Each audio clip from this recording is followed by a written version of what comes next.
Apa kita apabila beragama Islam ya jenis pasal kena uji.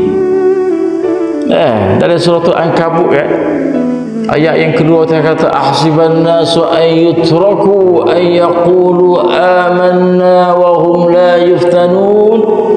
Soalan tu baik.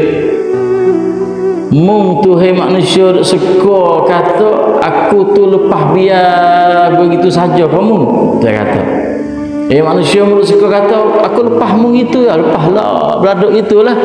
Apabila mung tu kata amanna kami beriman ya Allah, lepas tu mung tidak diuji oleh Allah dah okey Islam bukan lagu tu sebut kata mung tu beriman kepada Allah maka mung kena diuji, kena difitnah oleh Allah.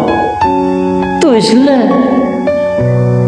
Fitnah di sini mana tahu hidup bakar. Nak tahu bakar tengok yo ni mah ke temago.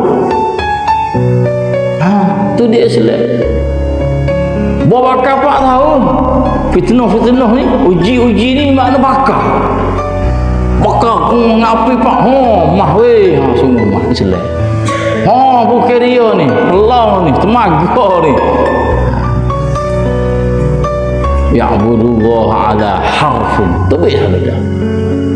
Subhanallah. Ya lagu tu Islam. Tengok bila kita mengaji ngaji tak boleh kabur. Bila tu tengok.